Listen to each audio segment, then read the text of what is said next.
PT Pupuk Iskandar Muda menggelar survei kepuasan lingkungan tahun 2022 yang diikuti oleh 170 responden di gedung pertemuan komplek perumahan perusahaan tersebut. Survei yang dilaksanakan setiap tahun itu untuk menampung aspirasi dan masukan dari masyarakat di lingkungan perusahaan. Untuk menampung aspirasi dan masukan masyarakat lingkungan, PT Pupuk Iskandar Muda menggelar survei kepuasan lingkungan atau SKL di gedung pertemuan komplek perumahan PT PIM. Survei itu diikuti oleh 170 responden yang merupakan masyarakat lingkungan Ring 1 PT PIM, yakni Desa Tambun Tunong, Tambun Baru, Blang Naleng Mameh, Gede Krunggeku, Paluh Gading, Blang Me, Dusun Madat, dan sejumlah mitra kerja lainnya. Vice Presiden PKBL dan Humas PT Pupuk Iskandar Muda Zul Hadi mengatakan, survei ini dilakukan untuk melihat respon masyarakat atas peran dan kontribusi serta tanggung jawab sosial perusahaan.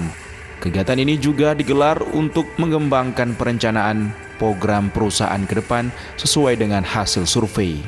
Dalam survei tersebut, pihaknya meminta responden untuk mengisi kuesioner yang berisi 4 penilaian utama, yaitu hubungan perusahaan dengan masyarakat di sekitar lokasi operasional perusahaan, peran perusahaan kepada masyarakat di sekitar lokasi pabrik, sikap dan pandangan masyarakat sekitar terhadap perusahaan, dan saran dari masyarakat lingkungan. Kami menyadari bahwasanya memang dari kami itu ada kelemahan.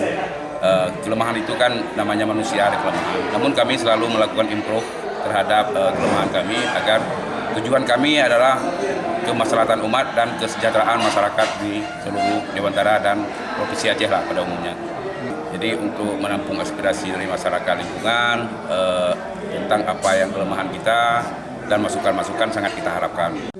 PT Pupuk Iskandar Muda juga menyerahkan bantuan rumah sehat, sederhana dan beras secara simbolis kepada Yusriah Abdullah warga Desa Paluh Gading dan Aisyah Musa warga Tambun Baru. Dari Losmawe, Armia Jamil, iNews melaporkan.